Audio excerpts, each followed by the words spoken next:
దీన్ని ఎల్హెచ్సి అంటారు, lecture hall complex అని. ఇక్కడ క్లాసెస్ను we'll have seminar halls and all. స్టూడెంట్స్కి క్లాస్ ఇక్కడే జరుగుతాయి. నేను ఆ బ్లాగ్ వీడియో చూపించా, క్లియర్గా చూపించలేదు. కానీ యాక్చువల్లీ నేను కాలేజ్లో జూలై 2024లో జాయిన్ అయ్యాను. వన్ వీక్ ఉన్న తర్వాత పిచ్చి లెగిసిపోయింది. ఇక్కడ నాకు ఫ్రెండ్స్ ఎవరు అవ్వలేదు, నాకు నచ్చిన ఫుడ్ లేదు. స్టార్టింగ్లో చాలా హోమ్ సిక్ ఉండే, కొత్తగా ఉండేది, ఒక్కడే ఉన్నా. సో నాకు లిటరల్గా క్విట్ చేసేద్దాం అనుకున్నా. పిహెచ్డీ వద్దు కావాలంటే. మళ్ళీ నేను చేసింది ఏంటంటే, ఇంటి దగ్గర ఉన్న కాలేజ్కి దీనికి అప్లై చేయాలి. I didn't apply for NIT Warangal, I didn't apply for IIT Hyderabad, NIT Tadepalligudem, ఇట్లా దగ్గర వాటికి అప్లై చేయలేదు. సో నేను వెళ్ళిపోదాం అనుకున్నాను అనమాట. కాకపోతే సడన్గా డెసిషన్ తీసుకోవడం ఎందుకు అని చెప్పి ఒక వన్ వీక్ టైం తీసుకుందాం, ఇంటికి వెళ్ళి ఆలోచిస్తాం. ఆలోచించిన తర్వాత ఏది అనిపిస్తే అది చేద్దామని చెప్పి ఐ వెంట్ హోమ్. ఇంటికి వెళ్ళే ముందు బ్లైండ్గా ఫిక్స్ అయిపోయినా, మ్యాక్సిమం ఆప్షన్ ఏంటంటే ఇంటికి క్విట్ చేద్దామని. కాకపోతే డెసిషన్ తీసుకో వెంటనే I don't want to take an action. So వెళ్ళే ముందు I recorded a video also. Hello guys, the date is 37/20/23 and it's just 1 week since I'm in Indore. I'm feeling like I can't live in Indore, so I am thinking to quit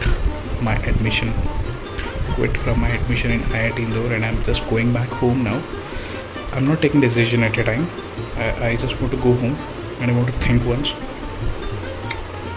And as of now I have taken decision that I can't stay somewhere which is far from home. I have to stay somewhere near my home, so I'll continue working somewhere and prepare again for the next semester. So I'm quitting my IIT Indore, but it's okay. I'm not telling myself this thing. I'm even ready to come back again and work. So I don't know what I'll do now. So let me go home and I want myself some time and I want to think and I want to come. So tab tak bye. వెళ్ళే ముందు ఇంటికి వెళ్ళిపోతున్నా అని చెప్పి blog video shoot చేశా. ఎందుకు? మానేసిన తర్వాత అప్లోడ్ చేద్దామని. Why I quit IIT. By the way, మీరేం డైరెక్ట్ ఇక్కడ వచ్చారు మళ్ళీ? Please go to the starting of the video.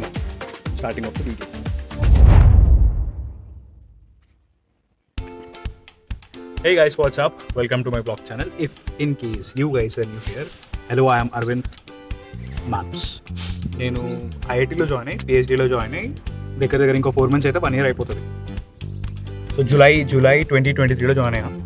ఇప్పటి వరకు ఒక పర్టికులర్ వీడియో చేయలేదు అనమాట. నేను రీసెర్చ్ గురించి అసలు నేను ఏం చేస్తాను అని చెప్పి ఇప్పటివరకు అప్డేట్ ఇవ్వలేం.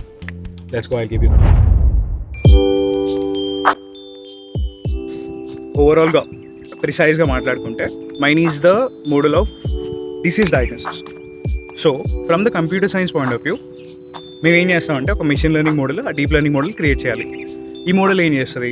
ఇట్ టేక్ సమ్ ఇమేజెస్ ఇన్పుట్గా తీసుకొని ఆ ఇమేజ్ని అనలైజ్ చేసి, ఆ ఇమేజ్ వెదర్ ఇన్ఫెక్టెడ్ ఇమేజా అన్ఇన్ఫెక్టెడ్ ఇమేజా అని చెప్పి డయాగ్నోసిస్ ఇస్తుంది. So this is a precise idea. Okay, ఇప్పుడు ఆ ఇమేజెస్ ఏంటంటే, for example if I'm working on malaria diagnosis అనుకుంటే మేమేం చేయాలి? We'll collect some images of malaria data set. ఆ డేటా సెట్ ఎక్కడ ఉంటుంది అంటే, either that is available on open platform. మనకి గూగుల్ నుంచి డిఫరెంట్ ప్లాట్ఫామ్స్ ఉంటాయి డేటా సెట్ డౌన్లోడ్ చేసుకోవడానికి. బేసికలీ బయోలాజికల్ ప్రాబ్లమ్స్ కోసం ఇలా డేటా సెట్స్ ఉంటాయి. So if that is available open, నేను వాటిని డౌన్లోడ్ చేసుకొని వాటిని మా మోడల్కి ట్రైనింగ్ ఇస్తాను అనమాట. సో ఆ మోడల్ అందులో ఏముంటుందంటే, మలేరియా ఇన్ఫెక్టెడ్ పేషెంట్ తాలూకు blood sample, like normal healthy person తాలూకు బ్లడ్ శాంపుల్ అన్నీ ఉంటాయి. సో ఈ 2 శాంపుల్స్ మన మోడల్ తీసుకొని, ఓకే ఇన్ఫెక్టెడ్ ఉంటే ఆ బ్లడ్ శాంపుల్ ఇలా ఉంటుంది, మనకి కెమికల్ కాంపోజిషన్ అయితే చేంజ్ అవుతుంది కదా బ్లడ్లో. ఇన్ఫెక్టెడ్ ఉంటే ఒకలాగా ఉంటుంది, అన్ఇన్ఫెక్టెడ్ ఉంటే ఒకలా ఉంటుంది. సో ఈ రెండింటిని అనలైజ్ చేసి మోడల్ అర్థం చేసుకుంటుంది. తర్వాత మనం వేరేది ఏదైతే కొత్త శాంపుల్ ఇస్తామో అది దాన్ని చూసి గుర్తుపట్టేస్తాం అనమాట. ఓకే ఇది సిమిలర్గా ఉంది ఇన్ఫెక్టెడ్కి, సో ఈ శాంపుల్ ఏమో ఇన్ఫెక్టెడ్ శాంపుల్, లేకపోతే అన్ఇన్ఫెక్టెడ్ శాంపుల్ అని చెప్తుంది. ఇది ఇప్పుడు ఈ ఫర్ ఎగ్జాంపుల్ ఈ డేటా సెట్ ఓపెన్గా లేకపోతే, if it is not available online అయితే మేము ఏం చేస్తామంటే, we have to get it somewhere from some pathology lab. కుదిరితే తెచ్చుకోవాలి. అది ఎలా చేస్తామంటే, కొన్ని కొలాబరేషన్స్ ఫామ్ అవుతాం. సో ఆ కొలాబరేషన్స్ ఫామ్ అవుతే lucky will get the data set. ఎలా ఉంటుంది అంటే, చాలా ఫార్మల్ ప్రొసీజర్స్ ఉంటాయన్నమాట. వాళ్ళ దగ్గరికి వెళ్ళి we'll have to take them some approval, college నుంచి అప్రూవల్, వాళ్ళ నుంచి అప్రూవల్ తీసుకొని patient like breach of privacy ఏది జరగదు అని చెప్పి చాలా నార్మ్స్ ఉంటాయి. ఈ నార్మ్స్ అన్నీ ఫాలో అవుతూ what we have to do is, వాళ్ళ పేషెంట్స్ శాంపిల్స్ ఉంటాయి కదా, so we'll collect some malaria infected patients blood samples on some glass slides and at the same time ఎవరైతే హెల్తీ పీపుల్ ఉంటారో వాళ్ళ బ్లడ్ శాంపుల్స్ కూడా collect చేసి on the glass స్లైడ్లో ఒక చిన్న శాంపుల్ డ్రాప్ వేసి ఇస్తారనమాట మనకి. So these are some glass drop వేసి దానిపైన మళ్ళీ కవర్ స్లిప్ వేసి ఒక బయోలాజికల్ ప్రొసీజర్ ఫాలో అయ్యి will collect some lot of slides, glass slides ఉంటాయి. సో ఆ స్లైడ్స్ని తీసుకొచ్చి we have to convert these glass slides in to images. మనకి ఏవైతే పోర్షన్స్ ఫీల్డ్ ఆఫ్ వ్యూ కావాలో గ్లాస్ స్లైడ్ మీద ఏవైతే మన మిషన్ లెర్నింగ్ మోడల్కి మనం డేటాగా లైక్ ట్రైనింగ్ ఇవ్వాలనుకుంటున్నామో ఆ వరకు అక్కడి వరకు క్యాప్చర్ చేసి ఇమేజెస్గా తయారు చేసి మనం మన మిషన్ లెర్నింగ్ మోడల్కి అయితే డీప్ లెర్నింగ్ మోడల్కి ఇవ్వాలి. ఇచ్చిన తర్వాత అది ట్రైన్ అవుతుంది అనమాట. ఇన్ఫెక్టెడ్ పర్సన్ తాలూకు బ్లడ్ శాంపుల్ తీసుకుంటుంది, హెల్తీ పర్సన్ తాలూకు బ్లడ్ శాంపుల్ తీసుకొని అది ట్రైన్ దాని ట్రైన్ చేసుకుంటుంది. ట్రైన్ చేసుకున్న తర్వాత మనం ఏమైనా కొత్త శాంపుల్ ఇస్తే it is able to say whether this is infected or uninfected. This is the thing. ఇప్పుడు దీనికోసం I also have an inclination towards microscope. ఎందుకు అంటే మన నార్మల్గా చాలాసార్లు మనకి లైక్ ఫర్ ఎగ్జాంపుల్ హాస్పిటల్కి వెళ్ళి మన బ్లడ్ రిపోర్ట్స్ కావాలంటే మనం ఏం చేస్తాం, బ్లడ్ శాంపుల్ ఇస్తాడు, మన బ్లడ్ కలెక్ట్ చేస్తాడు, బాడీలో కలెక్ట్ చేస్తాడు. అది వాళ్ళు ఎట్లా అనలైజ్ చేస్తారు, బేసిక్ ఐడియా ఎలా అనలైజ్ చేస్తారంటే అది తీసుకెళ్ళి సేమ్ ఇట్లా గ్లాస్ స్లైడ్ మీద ఒక శాంపుల్గా తయారు చేసి దాన్ని మైక్రోస్కోప్ దే విల్ ఇంట్రోస్పెక్ట్ అంటారు ద మైక్రోస్కోప్. సో మైక్రోస్కోప్లో మాన్యువల్గా అబ్జర్వ్ చేసి డాక్టర్ మనకి చెప్తాడనమాట, ఇందులో ఇంత బ్లడ్ కౌంట్ ఉంది, ఇంత బ్లడ్ కౌంట్ ఉంది అని మాన్యువల్గా చెప్తాడు. వాళ్ళకి మాన్యువల్ ప్రొసీజర్స్ ఉంటాయి అట్లా. సో ఇప్పుడు నేను ఈ డిసీజ్ డయాగ్నోసిస్ లైక్ తాలూకు వర్క్ కూడా అసోసియేట్ అయి ఉన్నాను కాబట్టి నా రీసెర్చ్కి కొంచెం మైక్రోస్కోప్ ఇంక్లినేషన్ కూడా ఉంటుంది. సో ఇప్పుడు నేను కూడా మధ్యలో వెళ్ళి మైక్రోస్కోప్లో ల్యాబొరేటరీ మైక్రోస్కోప్లో I'm analysing the glass slides చూస్తున్నాను అనమాట. అది నిజంగా మైక్రోస్కోప్లో చూసినప్పుడు ఎప్పుడో తెలియదు, ఎప్పుడు చూడలే కాబట్టి ఇప్పుడు అది నిజంగా మైక్రోస్కోప్లో చూసినప్పుడు మన శాంపుల్ ఏమో బ్లడ్ స్టెయిన్ మనకి నార్మల్ బయటలో ఉంటుంది, స్టెయినింగ్ వేసి పర్పుల్ కలర్లో ఉంటుంది గ్లాస్ స్లైడ్ మీద.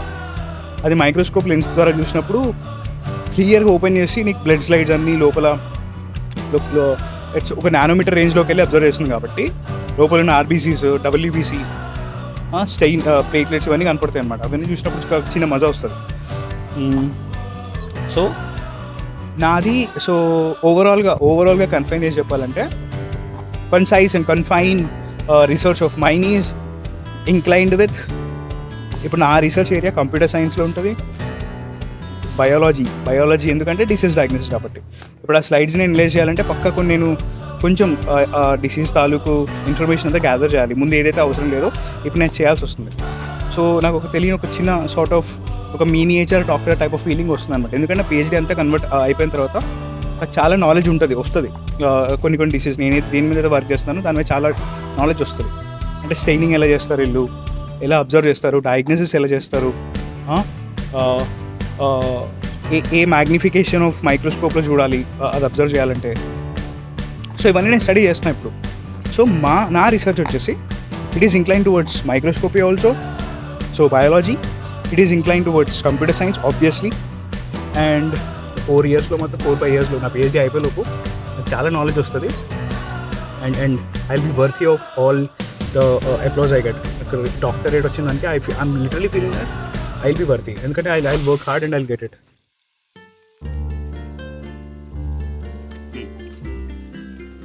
ఈ రోజుల్లో చాలా రోజుల నుంచి నేను అబ్జర్వ్ చేస్తున్నా, ఫీల్ అవుతున్నా, రాత్రి నిద్రపోయి పొద్దున్న మెలకు రాగానే ఒక టైప్ ఆఫ్ ఫ్రెష్నెస్ మైండ్లో ఉంటున్నాను.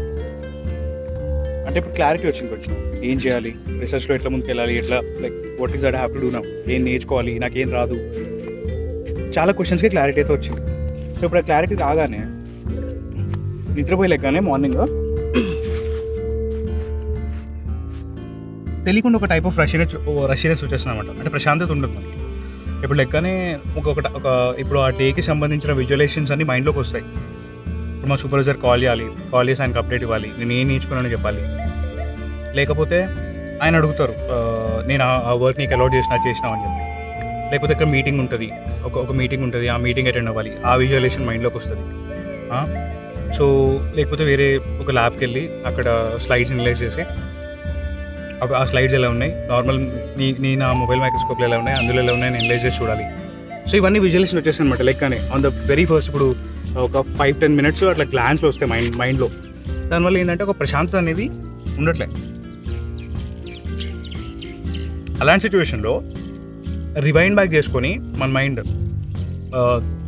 రివైండ్ బ్యాక్ చేసుకొని ఇంకో విజువలైజేషన్ వచ్చేది ఏంటంటే ఇదే మనం ఇంట్లో ఉండుంటే పొద్దున్న లెక్కనే ప్రశాంతంగా ఆ బెడ్రూమ్ చిల్లగాలు వస్తుంది, మన మమ్మీ డాడీ ఉంటారు, విజువలైజేషన్ ఏమి ఉండదు, లెక్కనే ఒక ప్రశాంతంగా ఉంటుంది, బ్లాంక్, ఒక మైండ్ అంతా బ్లాంక్ ఉంటుంది. ఎందుకంటే ఒక ప్రిస్క్రైబ్డ్ షెడ్యూల్ స్లాట్ ఏమి ఉండదు కదా, మనకి టైం టేబుల్.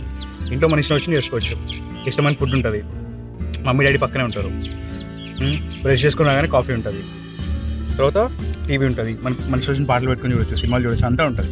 సో ఒక ప్రశాంతత ఉంటుంది ఇంటి దగ్గర. ఇక్కడ అట్లా లేదు అనిపిస్తుంది. కానీ ట్విస్ట్ ఏంటంటే ఆ రషీనెస్ ఏదైతే ఉందో దానివల్ల నిజంగా మజా వస్తుంది, లిటరలీ మజా వస్తుంది. ఇంటికి వెళ్తే ప్రశాంతత ఉంటుంది, ప్రశాంతంగా ఉంటాం, రషీనెస్ ఉండదు, అంతా ఓకే. కాకపోతే నిజంగా ఇప్పుడు ఇంటికి వెళ్తే బోర్ కొట్టేస్తుందేమో అనిపిస్తుంది.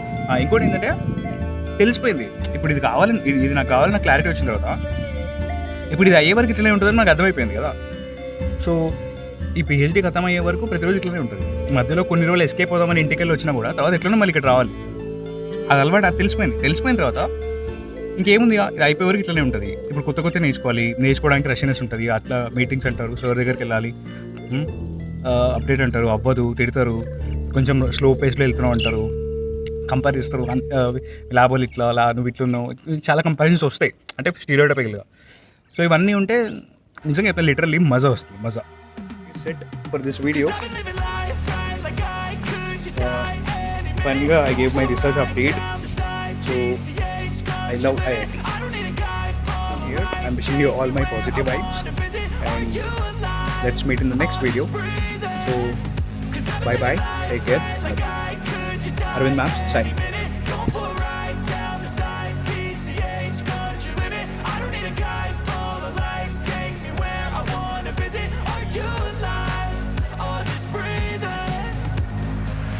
Flashing red light.